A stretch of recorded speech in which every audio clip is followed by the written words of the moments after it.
I'm Martin Tyler, and you're listening to Harry Symeou.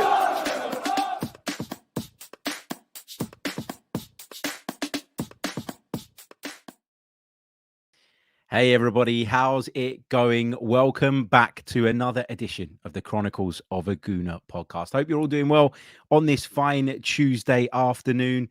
Now, I'm not normally one to big up my own show, but this episode in particular, I'm certain is going to be excellent. Now, why, you might ask? The rest of the episodes, I know they're distinctly average, and you probably listen to me a lot of the time out of pity. But today, you won't just be listening to me, because I'm delighted to say that I'm joined by one of the best in the business. His dulcet tones are synonymous across the Arsenal world, and whenever I'm feeling a little overly emotional after a big game, this man's view is the one that I seek out for some perspective and some measured takes. It's only Clive Palmer from the Arsenal Vision podcast. Clive, welcome. Great to have you. Hello. It's been a while. Well, actually, we've never actually done this, have we? Otherwise, I met you for the first time. Well, recently last week at the Five Live thing, but yeah, this feels like the first time we've done this properly. So yeah.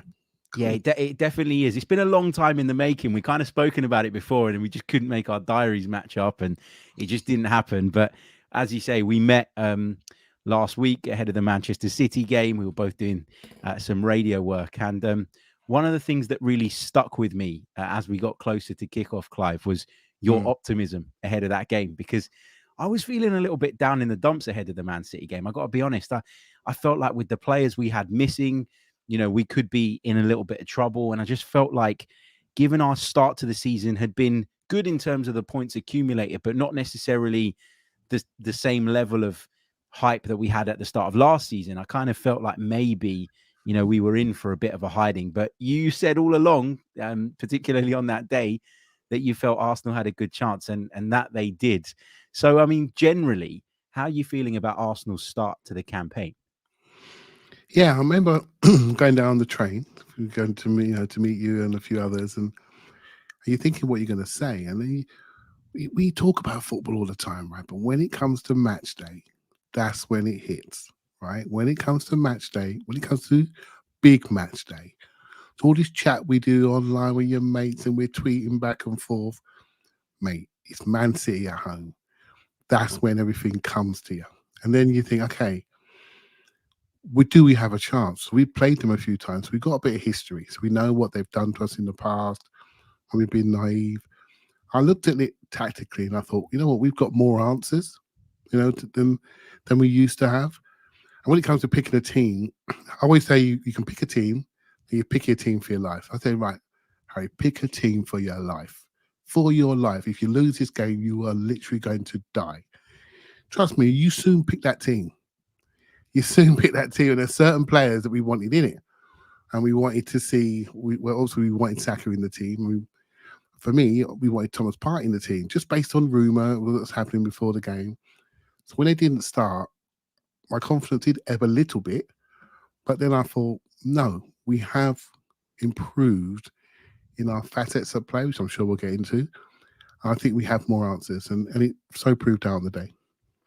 What have you made of this kind of, people, or the narrative, I should say, that people have kind of been peddling, which is Arsenal don't look as good as they did last season? You mentioned there that there are different abilities that we have now, and we can vary it up a little bit. I think that's clear. Yeah. But what have you made of people that have been saying kind of, well, Arsenal have stuttered a little bit at the start of the season. There hasn't been that free-flowing attacking football. It's a lot to do with the fact that we've been missing our key players in the front line for a lot of the season, pretty much all of it. Yeah. And so one of our sort of patrons said to me that Martinelli, Saka, and Jesus have played 23 minutes together this season as a three. Wow. So there you go. So let's just scrap the attack conversation. It's not going to look the same, because for the first 14 games of last season, when we won 12, drew 1, lost 1, and one loss was at Old Trafford, they all started all of them, right? So why would it be the same? And I think we have to also appreciate how that affects other people. So if you're the manager now, you've got other players in your team, and you're thinking, you know what, Jesus had knee operation. Eddie, young academy player, though he's 24, but young academy player in all our minds. He scored 2 goals in the last 25 appearances. So we say he's a finisher, but he's not really a finisher, And Saka's carrying a massive burden, probably carrying an injury. And we lost Martinelli, and Trossard is also had a few injury problems. So what would you say to Martin Odegaard if you had him under your tutelage? You'd probably tell him to shoot a little bit more. You'd probably say to him, you need to take up some of the goal scoring responsibility, which he's done. So people have linked that to his maybe lack of creativity. People have looked at Havertz and said, oh, maybe we got a lack of creativity there because he's changed. Well, last time I looked, Harry, mate, we weren't putting Granit Xhaka in there for creativity, were we, last season? Absolutely. So we go places in our mind when we're stressed, right? So for me, if I'm the manager and I spent 100 million quid on a bloke that's an off-the-ball expert and fixes a lot of the problems we had last year, maybe we are looking, because we're fans, we look at what happens on the ball and last actions, last events. But for me, our biggest weakness last year, from Brentford onwards, was our ability to manage games off the ball. And that's why we had the 3-2s, the 4-3s, the 3-alls. So exciting, but you don't win leagues like that, mate. You don't. Yeah, I completely agree with you. We need to be more adaptable. And I think at the start of this season, we've seen that we can be that. And I think it's a great point that you make about what we do off the ball and the importance of that, because obviously that, as you say, goes under the radar quite a bit, when in actual fact, that's just as important. You know, we've seen many successful teams over the years, you know, at times give up possession, at times just protect territories and know that, you know, if they limit their opposition to the ball in certain areas, they're very unlikely to cause them too much damage. And the minute you get into certain points, you know, then you trigger your presses, then you trigger your sort of actions. And I thought it was really interesting against City in particular that I think, didn't play this sort of gung-ho football where we were trying to press as often as possible. And we were a little bit more like, hold on, you can have the ball there. And there's going to be a trigger point where we're all of a sudden going to kick into gear. What are some of the kind of tactical differences that you've noticed, would you say, this season? You know, I know we're talking about on the ball, off the ball, but is there anything specific that you think, wow, that's really different to last season in the way we've approached games? Definitely one thing we've done is we've got different paces of attack. And so versus City, it was quite, it's a bit of history here. And I feel so I'm repeating myself, but a bit of history here. If you look at, say, the Spurs game at home this year, we were very aggressive. We pressed onto them. We won the ball back. The crowd was screaming, and we were very quick into our attack, and we were taking rash shots and rash crosses. We weren't really executing. So we weren't really punishing them when we should have done. We created turnovers, but we were too rash in our pass selection. If you think back to Man City last year, we were very much an on-the-ball team. We focused on pressing them, showing them how good we were. I thought it was a bit immature. It felt like master and apprentice stuff, and we were definitely apprentice. We're coming to get you. And they just found a way out. They clipped it over us, ran off the ball. 4-4-2 basically they played. The two just happened to be De Bruyne and Haaland, and we know the rest, right? It was 2 goals down in no time, and then the game was taken away from us and they beat us off the ball. The Charity Shield game was very informative to me, because that's the first time we started to look like a team that could stand up to them physically and compete them in all parts of the pitch. I think we shocked them, but there was a period in that second half when De Bruyne came on, they put the pedal down on the metal, and they went away from us, didn't they? They scored. And the way they kept finding the free man every time we lost the ball, got turned over, got popped by, and suddenly they're finding the free man and they're overloading in wide areas, and they end up scoring a goal that way. Huge lesson. This time, what we did much better than we should have done at Etihad, we played a double pivot, for one thing. 2 in centre midfield, control your central areas. But when you win the ball back, don't rush at them like a puppy. Slow down, go backwards, get into your attacking shape. So the tactical difference is, don't attack until you're ready to attack.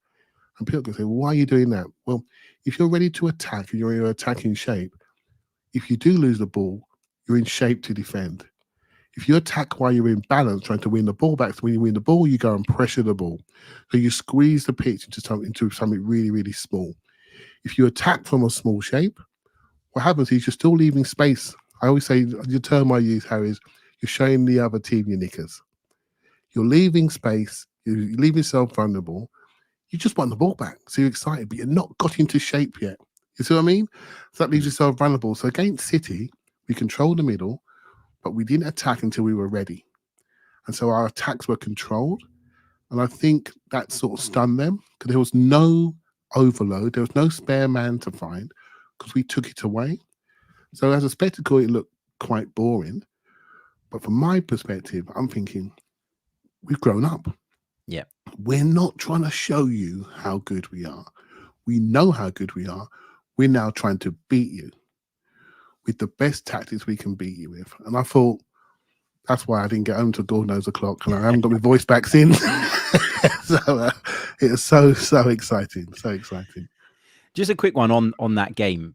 Obviously, Thomas Partey wasn't deemed fit enough to start, which is understandable given how long he'd been out for, and he didn't feature in the game at Lens, which I think a lot of people were looking at as a game he could potentially get some minutes under his belt. Do you think in a weird way, like it almost worked to our benefit that he wasn't fit, because it meant that Arteta had to kind of go with Jorginho, and then with going with Jorginho, it kind of meant that Rice would play in a slightly different role that he would have played had, Thomas Partey been there, and maybe there was a little bit more trust in his mobility. Do you think in a strange way, it actually worked out in that there was so much thought about covering Jorginho's maybe lack of mobility that we almost got into a much more rigid and organized shape at times? Because I think that kind of worked in our favor in a weird way. I think maybe it forced us into selection, which I think was the right selection. I wanted a double. Remember this time we went to Etihad last year? I don't know if you remember. Partey just got back from international break. We sent the physio out for the first time, which told me he had rigor mortis in his legs. He wasn't really ready to play, right? Remember Granit Xhaka was ill before the City game. He was sick, missed the game previous. He came back. He wasn't ready to play. We played Rob Holding at centre-back. And so immediately, and do you remember that time we were sort of shifting Partey in front of him? To sort of, if you look at the average pass maps, he was in front of him. So you got an unfit Partey and an unfit Xhaka playing in this game. We were playing 5 high, and we showed them our knickers, right? We left the middle open. What did they do? They ran through it. So the person you saw running across the pitch was a leggy Partey trying to catch De Bruyne, and that's the memory people had, and he suffered for it. He suffered for it in his feedback, which is fine. That's people's prerogative. But for me, we should have been far more pragmatic. So when you have a player like Holding who can't play certain parts of the pitch, you be pragmatic. You play a double pivot, you protect your middle, and you play from there. Rather than a 5+5, you do maybe a 6+4. 6 in, 4 up, go from there. Have a look at the game. We were blown up in 20 minutes, right? Again, we always are. So I think that was a huge thing. We're playing Jorginho there, and the way the pitch compressed itself, made it small, it became a small space game. And Jorginho can manage a small space game as well as any player. Great. It's a tippy tap, 5-a-side, pass left, pass right, pass out of pressure, stay on the move, metronomic centre midfield play. Well, he's got most of the medals in his back pocket, right? He made a career of it. That's easy. You stretch the pitch out, ask him to jump into big areas and jump onto people, then you know what you're going to get. Yeah. So the game plan worked for him, and we applied it really, really well. We squeezed up our back line nicely, and we kept our distances front to back really tight, which made it a game of small spaces, and then you expand out. Expand out with control, then you contract when you need to protect your areas. They did exactly the same as us. They were no different than us, which tells me that we've arrived, because they now respect us as a proper team. Yeah, because they knew we could get them. They knew we could. Absolutely. A player that has divided opinion since coming in, and we're talking about how Arsenal have evolved and some of the differences this season to the last, is of course Kai Havertz. The club spent around about £65 million on him, from what we understand. There are still a lot of fans out there, Clive, that are unsure as to whether or not this was a good bit of business. What have you made of his start to life at Arsenal? And I guess I kind of want to ask you what you think his best position is, because when I heard that we were after him, in my head it was, right, Kai Havertz is going to come in as a forward player and someone that could play at centre forward, someone that could play on the right, could play on the left, if needs be, could play in the 10.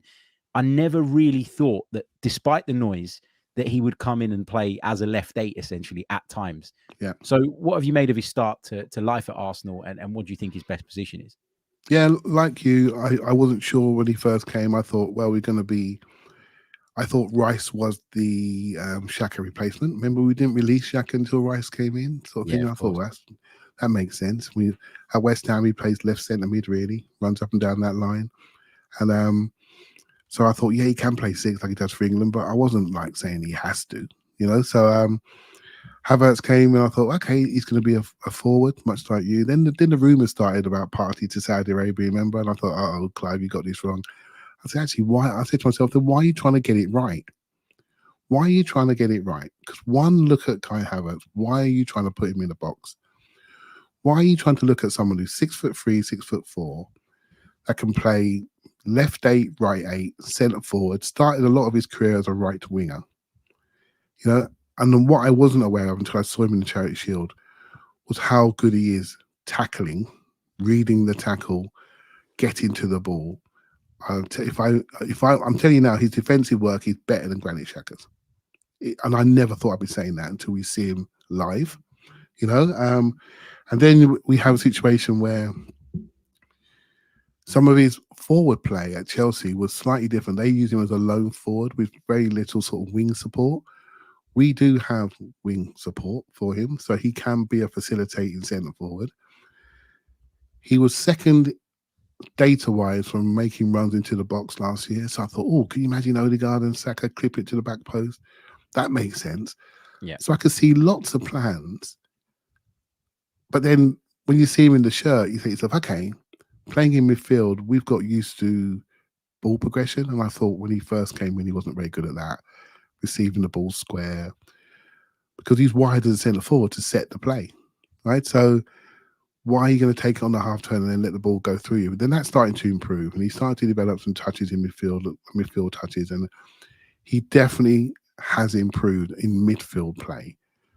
But the position where I feel he looks the freest, where I don't think he needs to be taught anything, is as a forward, as a free running forward. He can run the channels, he can post up, he can win the first ball in the air.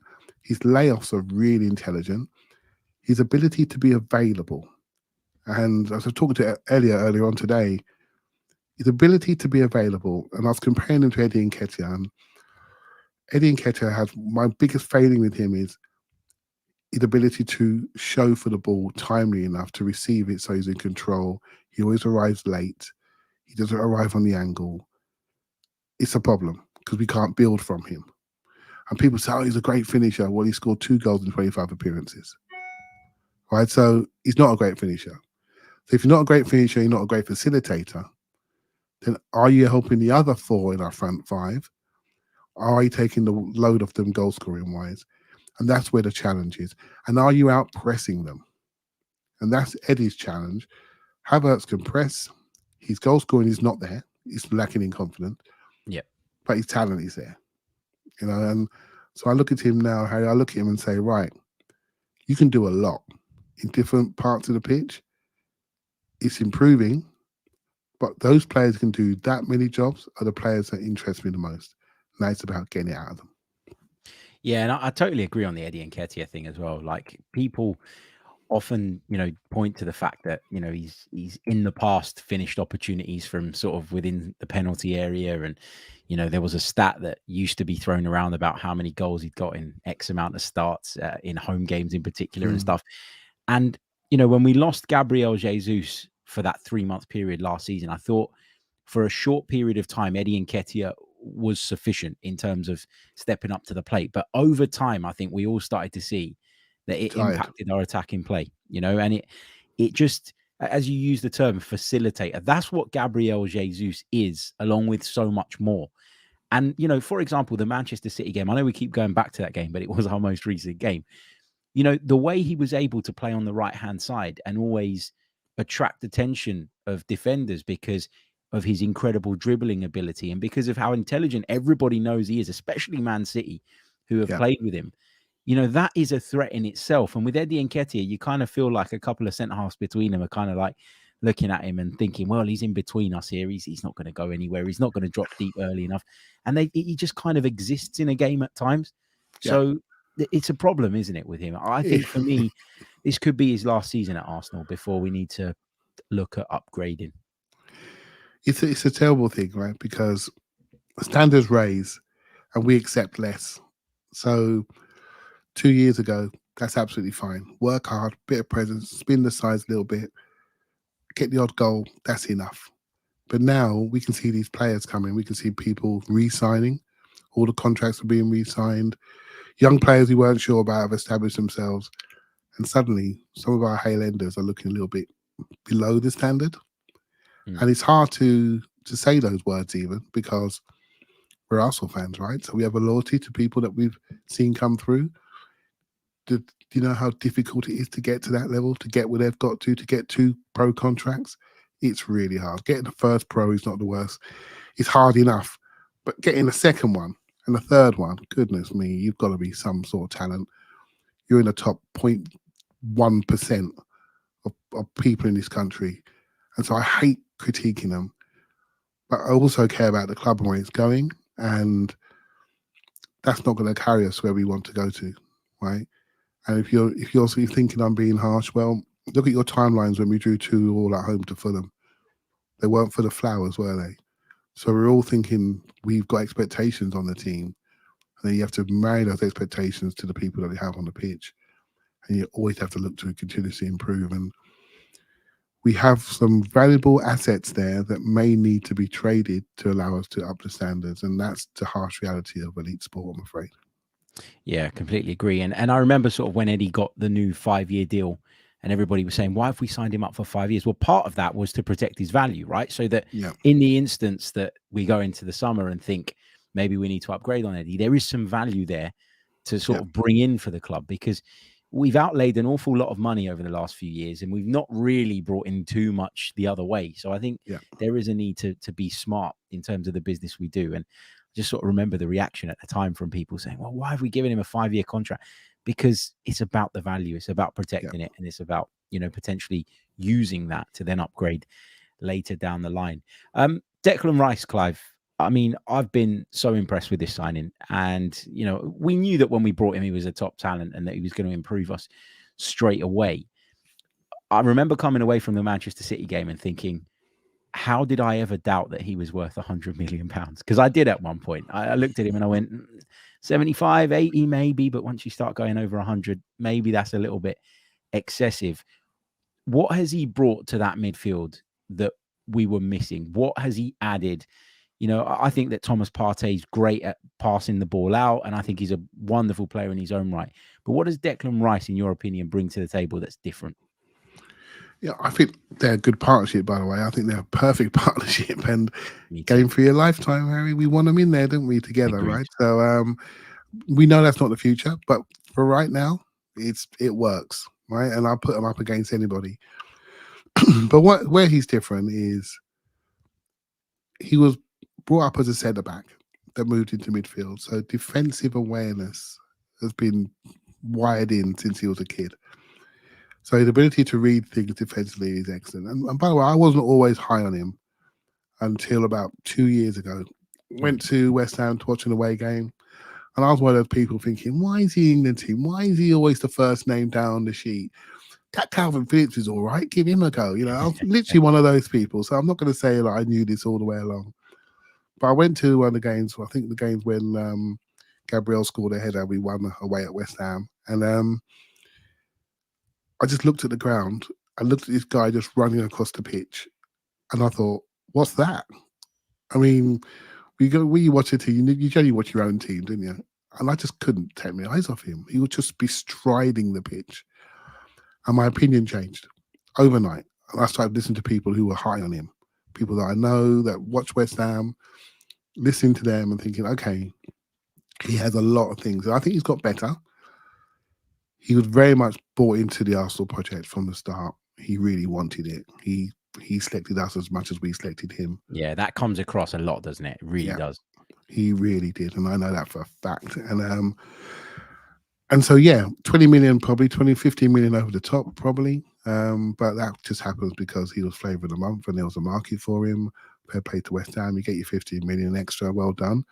But he covered up a lot of the problems that started to uncover last year, which was our ability to cover the pitch, our ability to read the pattern of play, our ability to win the ball in the middle third, because once you went past Thomas Partey, it was over. Yeah. Right. So, and that was it. We all knew that if you pop past him, the recovery was not there. And so you needed somebody else in there. Rice's first thought when he comes on the pitch is, "This is my area. I'm going to distribute, circulate, but you're not coming through here." And that's his first thought. I feel with Thomas Partey, if you look for a difference, he says, "I'm going to get the ball from here.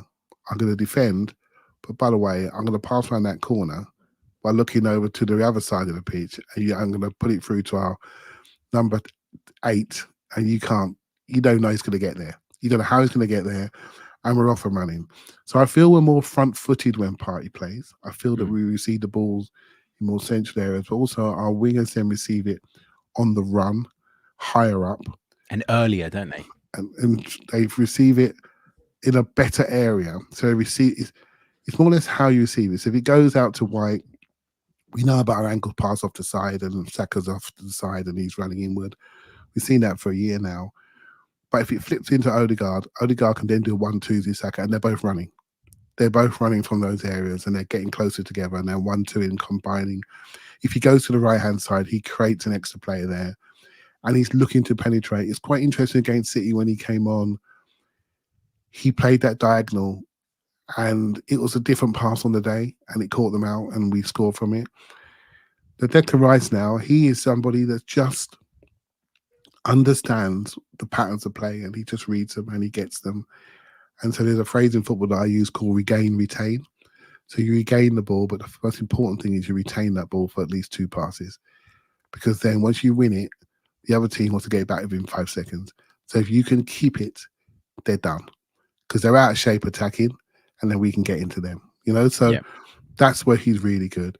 He regains it, but he retains it, and he moves it really, really quickly, and we're off. So if the opportunity is there, if we're not in shape, if we're not connected, then he goes backwards to go around, and then we get in shape. So it may not feel as vivacious in attack, but it's more secure, right? Yeah. And it's more secure. And in this day and age, when a goal conceded, it gives you a week worth of content, Harry. I'll take secure. Do you know what I mean? I'll take that all day long. Absolutely. And I agree with you what you said at the start, that I'd like to see them both in the same team. I think our best midfield, and I've been beating this drum since the season started, would be made up of Partey, Rice and Odegaard. That for me is how Arsenal should line up whenever possible. But Declan Rice's arrival means that we're not completely shot when Thomas Partey's unavailable, as we would have been 12 months ago. And that's a big, big difference for us, I think. Yeah. We're going to take... Here's a theory on Rice. Just sorry on this. Yeah, this is something that I debated myself. Maybe it's something that your viewers will think about, or maybe just give me the answer. We got Declan Rice, and I think he could be our version of Steven Gerrard, or he could be our version of, I just say, Michael Carrick. You know what I mean by that? Like a holding mid. And so when you have a player with that much ability, it almost feels wrong to pin him as a 6. Yeah. Because I call them 2 jobbers, right? When you've got someone who can do 2 jobs, why are you going to let him do just one? If he plays sort of the second midfielder in the 3 and has 2 jobs to do, he'll do the 2 jobs. Yeah. If you give him the 1 job, he'll do the 1 job. And I think at 24, how we develop him is really important. And I wish Thomas Partey was 25 years of age because we could just sit back and get a cigar on because that's that. But we know that's not the future. So it's so interesting what we do there. And maybe Havertz is part of that discussion as well. Yeah, definitely. Great point. Great point. You're right to say that, if he plays sort of as that 8 and he can do 2 jobs, then why not let him, and why not strengthen us even more? Yeah. It's really, really interesting. And, this is what I really find fascinating about Arsenal right now under Mikel Arteta. There's so many sort of different sort of intricacies to the work and the job that he's doing that it makes it difficult for opponents to read. I know that's what he wants. And as fans, I know some people will get frustrated at times thinking, why can't I figure out what's going on? But actually, I love it. I love the fact that we're constantly debating with ourselves about what the next step is, about how a player is going to kick on, how they're going to develop. I think is really, really intriguing. We're going to take a really, really short pause. And when we're back, we're going to talk Raya and Ramsdale. David Raya has been speaking about his relationship with Aaron Ramsdale. So we'll touch on that, and we'll take a few of your questions from the live chat. So if you haven't done so already, pop them in the chat box. If you put a little Q at the beginning of the question, makes it much easier for me to pick them out. We'll be back in just a second. Don't go anywhere. Welcome back to the Chronicles of a Gooner, the Arsenal podcast, part of the 90 Min football family, of course. I'm delighted to say I'm joined by the brilliant Clive Palmer on today's show. Getting so much love in the comments, Clive. Everybody's delighted that you're here. So thank you, of course. I need to focus. I can't look at them. Yeah. It does get difficult. You can, I do sometimes when I'm doing the pod by myself, I lose my trail of thought because I've been sucked in by a comment. It happens. Guys, if you haven't done so already, please do leave a like on the video. It really, really does help. Subscribe to the channel here on YouTube as well if you're watching the video version, because we are not far away from 30,000 subscribers on YouTube. So if we can get there ASAP, that would be amazing. And of course, if you're listening on audio, where the majority of our listeners still join us from, then please do leave us a review, because that really, really does help as well. Right. Let's get back into it then. David Raya against Aaron Ramsdale versus Aaron Ramsdale. That's how the sort of wider media have put this up, to try and make a story, to drive clicks, to sell papers, all the rest of it. David Raya said today that the relationship between him and Aaron Ramsdale is very good. He said, of course, I want to fight to be the number one, but at the end of the day, we are mates, which is the important thing. We have a very healthy relationship and there are no problems. Clive, what have you made of this whole, I'm not going to say sort of clash or whatever between Ramsdale and Raya, because I don't think internally this is anywhere near as much of an issue as the wider world want to make it. But what did you make of the decision, first of all, to bring Raya in, and how do you think he's fared so far? I remember when we were looking at Raya the first time round, I think he was playing for Brentford. They were in the Championship, and I think he played the Championship player final, and he got done from a free kick from miles out. And I was bigging him up, thinking he'd be good for us, or he would come in as a goalkeeper. And then he got done, and basically I thought, keep quiet, Clive. You don't know. And he stayed at Brentford for a couple of years, and he did get better. And I can't deny what my eyes see. I just can't deny it. He's very good, and he allows us to do more things tactically, and he does. And his ability to, people say, his ability to play out. What does that mean? His comfort around the ball is European. Yeah, you know, it's like us watching Barcelona versus Arsenal. The Barcelona players just seem to be neater around the ball. You know, it's just something that maybe as an English guy, I think that way. Maybe it's not so, that gap isn't so wide today, but it's always the way I grew up. Those players just look better on the ball. Their comfort, their ability to separate, to receive it in the right way, to not even look at the ball because you know where it is.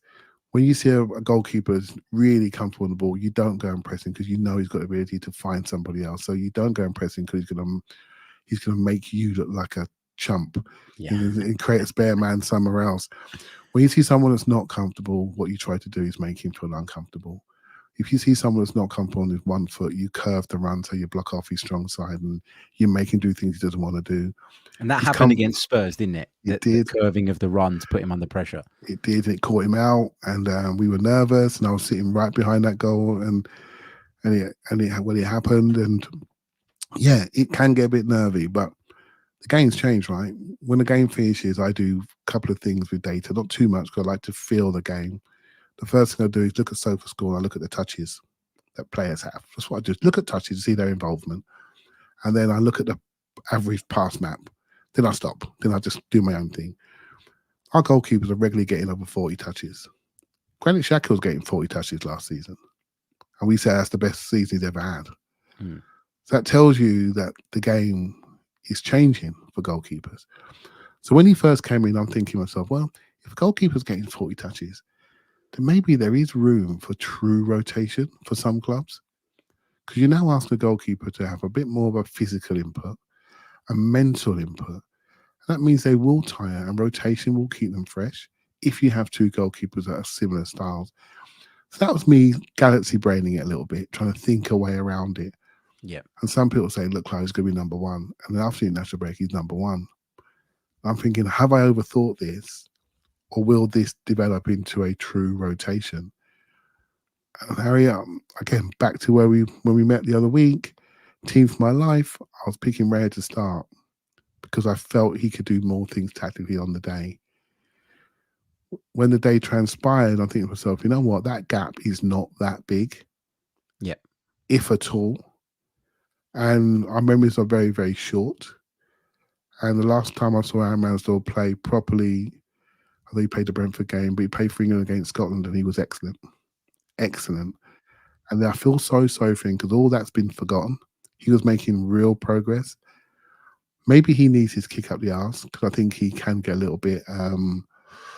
He needs pressure. I think he revels in pressure, but this is big pressure, and it may be too much because I'm not sure if the fight is fair. And I've said this before on the podcast. Think this through, right? You're at work, new boss comes in, right? Yep. You think, I've got to impress him, And then the boss brings in his number two from the old firm. Now, what you could be working your absolute best, but you're thinking, you know what? They've got a relationship that I just don't have. They have a history that I don't have. In the back of your mind, you're wondering if you're his guy. You know what I mean? Yeah. Our goalkeeping coach got a long history with David Raya. If I'm Ramsdale, I'll be wondering, am I his guy or is he his guy? You know, I'm only human. I'll be wondering that, you know, and in some ways, Raya's the worst goalkeeper to come into Arsenal for Ramsdale because he knows the long history going back to Blackburn when he was a kid that he has with Eddie Nketiah. So it's a challenge, right? But Yeah. that's Absolutely. elite sport. It's tough because I agree with you that sort of when we were watching the Spurs game, I thought he looked really nervous. And I remember coming away from that game and thinking, I'm not sure about this. I'm not sure if he's bringing any more to the table than Aaron Ramsdale was, but I thought it's still early. And then the City game, I thought there were a couple of really nervy moments from David Raya. And I know in the second half it settled down a bit and, you know, there was a lot more benefit from his sort of distribution from the back and all the rest of it. But Really you did feel, even in that game at times, nervous and concerned by it. And I remember sitting in the press conference after the match and somebody said to Mikel Arteta, like, you know, the crowd were getting a little bit anxious when David Raya had the ball at his feet. What did you make of that? And he sort of responded with something along the lines of, and I'm paraphrasing, you know, if you're going to criticize someone for that, criticize me, because I've asked him to take that extra touch and I want him to not just aimlessly knock the ball upfield, because if you keep giving the ball back to a team like City, they will kill you. That's what he said. Right. And he's absolutely right. And it made me kind of look at David Raya's performance the other way. And I think that's great management first and foremost, because he's taken the responsibility off of the goalkeeper, which is where it was in a lot of people's eyes prior, and put it on himself. And now I think when people watch David Raya next time out and he does take a bit of time on the ball and he does come close to being closed down and all the rest of it, I think people will react to it differently. So Mikel Arteta's got a big role to play here, hasn't he, in terms of this Raya Ramsdale thing, and how he manages it is going to be important. But he did say that they were going to compete and that there was no number one. I would argue that right now it looks like there is a number one. Would you agree with that? Yeah, and so the manager's job is to protect his players, to create an environment where they can all succeed. Come on, they got 20 million of us lot online looking at every single movement, right? So trust me, they have to create a bubble internally that protects them. He did the same thing with Havertz when he spoke about Havertz in a press conference recently about what he's doing. He just needs to do the last action. He's really been protective of him to allow him time to settle. And he's done the same thing for Raya. Fair play to him. That's exactly what you should do as a manager. But he also needs to be true to his word. And if it is going to be a competition, it needs to be a competition. What is the success criteria? Is it training? How do you get selected? How do you change someone's mind? Are the goalkeepers made clear what the strategy is going to be. If they're happy, then we should be happy. Yeah. Right. But then every now and again, you have to listen to people that may have an insight. And so on this one, a good person to listen to is David Seaman. Mm-hmm. And he spoke and he sort of intimated that some of these games were quite big games for Raya. I am paraphrasing there. And it sort of adds to many people's suspicions that he could be a bit nervous on some of these occasions. These games he played recently against Man City, that could be the biggest game of his career. Easily. Yep. Easily the biggest game of his career. So why wouldn't he be nervous? The fact he's 3 years older and we've known him in the Premier League, he's not played a Super Sunday game in a game that's deemed to be a title decider almost. You see what I mean? A big title game. He's not done that before. You know, you can go to Man City as an underdog, and they've won there, by the way, Brentford, him in goal, and it's no drama. They get on the coach, have a drink, and go home. When you play for Arsenal, mate, you kick one ball out your left foot, and there's 5 videos on Twitter appearing immediately with full analysis and lines being drawn, right? So it's a different world, and he's got to get used to that. So much like I can't be patient with Havertz and not be patient with Raya. Do you see what I mean? Yeah. I think you've got to be really, even though we all got most of us have got an affection for Ramsdale, you've got to be consistent in how you analyze things. Yeah. And we want the group to be better. Without a doubt, Raya and Ramsdale is better than what we had last year. Yeah. So, and that's what should matter to us lot as watching from the outside. Yeah, no question about that. And I remember sort of going on the radio and doing other bits and pieces around the time of the Raya signing and constantly defending Arsenal by saying, look, they have improved the goalkeeping department by bringing in another good goalkeeper. Yeah. And that's the way you got to look at it. Now, it's on Mikel Arteta to manage that in the correct way. It's on those two to use each other to excel in their own performances. All of that stuff is going to be key. But, you know, on the whole, when you look at it in that way, have we improved the goalkeeping department? Yes, because David Raya is a better goalkeeper than Matt Turner. And, you know, it's as simple as that. Right, we're going to take some questions from the live chat. We've had a few coming through while we've been speaking. Thank you for those. Don't forget to leave a like on the video if you haven't done so already. I hate saying it, but it really does help. Also, subscribe to the channel if you're brand new as well. And we'll give you some information on how you can follow Clive and where you can find him. Not that you don't already, a little bit later on, just before we wrap up. Panasonic says, Tomiyasu is going to be on international duty for the start of 2024 for the Asian Cup. Will we be left short on the right with only Ben White, or do we see Kivior stepping? I don't think Kivior could be a direct replacement. He's so left-footed. I wouldn't see that as an alternative. But are you concerned by the fact that Tomiyasu could be going? We don't have Jurriën Timber, and we probably won't have him at that point. And then, of course, Partey is going to go off to the AFCON as well. El Neni too. By the looks of it, are you worried about these upcoming tournaments? Yeah, I'm worried, but I've always seen January as a good time to buy. People say the opposite, but I've always thought we've done all right in January. I think sometimes it's good to look at your season and see where you are. I thought last January we did quite well with Trossard and Jorginho coming in. Yep. I thought that was really good, you know, and we haven't always done January well, but I thought we did last year. And I think there needs to be a right-footed, right-sided defender coming. And that could probably play, if you're really being, maybe that was Timber, although I do think Timber is better off the left, but that's just my small sample size view. That was Timber, really. A ball progressing player that can play right centre-back, really the third defender in the 3, you know, with your left back rolling in, or right back pushing on. But he's not going to be there. So what do? I think they may end up going for potentially a taller centre-back and say to White, you are now going to be a right back, you know, really invest in that situation. And I can see that taller centre-back that ends up being a central centre-back. So you know that Saliba is a central centre-back right now? We don't really have cover for him. White's probably the closest in profile to just the way he manipulates the ball and slows the play down, etc. So I'm thinking that sort of central centre back, that ball player that's the centre of our team, that could be somebody that we look at. And there is a player that's in my mind that's Sporting Lisbon right now we've been linked to, and I can see that happening because I think it's a future signing as well. So that's how I see it. Yeah, good stuff. I actually Diamande's name is Diamande. Look him up. Yeah, I've had a look at him in the past when we've been linked. He certainly looks a player. I actually liked Tomiyasu's performance at Brentford at centre back, but obviously he's not in this equation. No, he's very good. He's very good. He did. We'll just quickly do a couple more very quickly because I know we're pushed for time.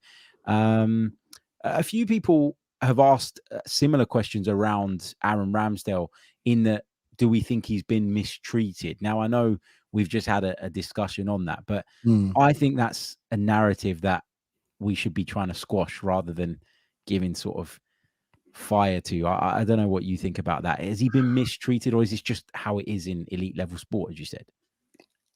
It's an easy line for me to say. It's elite level sport. We want it to be. We want to see the standards raised. We want to see all these things. But we sat here last year. We watched this team jump into our feelings.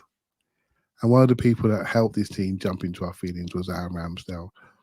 And I'm a human being, and I like the guy. I like his journey through football. I like how he approaches football. In fact, he's the opposite to Raya at this point in time. I think it's the smaller games he loses concentration in. The bigger games he relishes. The bigger crowds, the more aggro, that's when he's at his absolute best. So his best games have been against the best teams. So he has that star mentality, someone that can really carry the weight of the shirt. Much like I can't unsee what Raya can bring to us, some of the things that Raya brings to us, I think Ramsdale can learn them. It's not things that he can't do. He can strike the ball off both feet really, really well.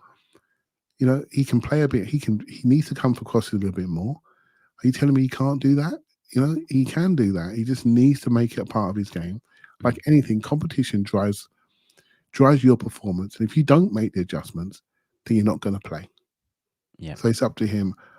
I feel like some of the people that are probably in your chat right now, I can't help but deny I feel a little bit sorry for him. I don't think he's done a lot wrong to deserve this level of exposure, this level of embarrassment that you're playing for England 1 minute and you're dropped for Arsenal the next. You have to swallow that and show some real character, which he has in abundance, right? So in a strange way, I want them both to do really, really well. I just want them both to do really, really well. But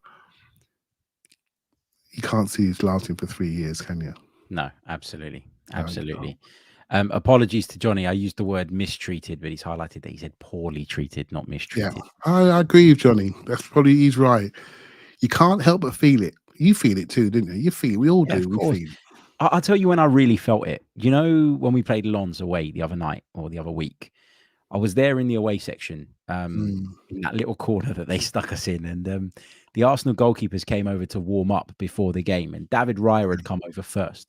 Yeah. And there was an applause from the fans that were there, but it wasn't anything major.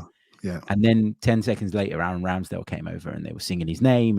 And you could tell at that moment that David Raya probably thought, like, as much as in Arteta and in Aki Kanya's mind, I am the number one right now, I still have to win over the fans. And it's not because he's done much wrong necessarily. It's just because of that affection that we have for Aaron Ramsdale and the fact that that's been building over a couple of seasons. You can't just come in and match that straight away. So that kind of really sort of re-emphasized to me anyway, that at least some of the match-going supporters are very much behind Aaron Ramsdale in this. We're being polite. We're being polite with Ray at the moment. Everyone's being polite. I think it's important in the ground how we support the players, and we can we all got keyboards, mate. We can do what we like there, as long as it's respectful, right? But in the ground, it's full on. I mean, Kai Havertz could play 1 3-yard pass to one side, and people are giving him a break. Yeah. They're giving him a break, and he's starting to show dividends, in my opinion, because he's doing some things which people are starting to appreciate. So it's just difficult sometimes, because the guy is so likable for me, and I think he's really good. But I also sat there in the stadium, Southampton, at home last year, just got me hot dog, sat down, and suddenly my life changed, right? And he came out of nowhere. If that happens to Raya right now, it wouldn't be good. Yeah, agreed. Was the hot dog good at least? No. No. It wasn't good. But if that happened to Raya, when Alvarez charged him down the other day, we lose that game 1-0. Yeah, mate, agreed. It's not good, is it? No, So agreed. it's got to sharpen up. All got to sharpen up. Yep. Final one. Considering we've improved dramatically in defensive transitions and controlling games this season, what does this evolving team need next? So I guess the question from Lalietia is, what's the next step in our evolution as a team? I know this is a question you could probably do a whole nother podcast on, but what immediately kind of springs to mind? The next step for me, I like how we're balancing out our in and out possession play. I like it. I think Martinelli showed when he came on the pitch that we need offensive outlets. And Eddie was hard to find in that game in the first half. Trossard looks like he was a little bit injured, so we couldn't find him neither with a torch, could we? We just couldn't find him with the ball. And Jesus was being absolutely overloaded up front. We need another offensive outlet. So you can decide what you want to do. You can decide, do I want to go physical and get something that allows me to cheat code over the top and then drop the ball and play from there? Or do we need another speedster outlet in someone like a Neto, who allows us always to have 2 one-on-one speedsters that draw people to them, which creates space in the middle of the back four for other people to run through, like a Havertz, for example, that we're not seeing so much now because teams are not moving out their block. They're waiting. They're waiting because they're not being forced to go out wide. Martinelli came on the other day and that game changed on his first touch. Yeah. It literally on his first touch, it changed. They had to respect him, and it cost them the goal in the end. So that offensive outlet is required. It's just what that profile looks like for me. And eventually we've got 3 30-year-old midfielders in 31, 32, wherever they are, Jorginho, Partey, and El Neni. And potentially they could all not be here next year. How we develop those roles could be interesting. So we've got a kid out of Swansea, obviously, Chai Patino. Will he get a chance in the squad? I hope his performances demand it. That's one thing you look at. Potentially, if we do buy another defender, do we move Zinchenko into that midfield group? Which makes sense for me. He'll be getting... Do you want him in his later 20s on the exterior of your team against speedy wingers? Or would you like him in the middle of your team doing the role that Jorginho played the other day? I think he could do it with his eyes shut. Yeah, with his eyes shut, and it'd be better, And so I think seeing that central area develop, and do we need a purchase in there if Partey goes to allow Rice to be whatever he wants to be? And I think that's the growth for me in this team at this moment in time. And the rest I'm really, really happy with. Clive, thank you so much, mate. Brilliant as always. Great to have you on. Let people know where they can find you, how they can follow you, all the rest of it. Basically, plug yourself. Go for it. I never plug myself, right? I don't do that.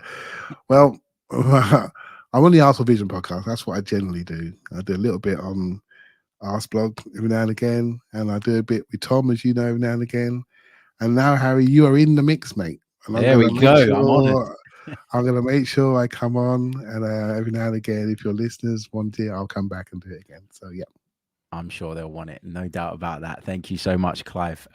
Guys, big thank you to you as well for tuning in. I know it's the international break, and I know that football isn't at the forefront of everybody's minds at the moment as well in a lot of parts of the world, given what's going on. But if we can have a break from all of that by talking football, then it is great. And great to see Mohammed, who is one of our listeners who's based over in the Middle East, who I have to say, when I first heard about the conflict, I was concerned about.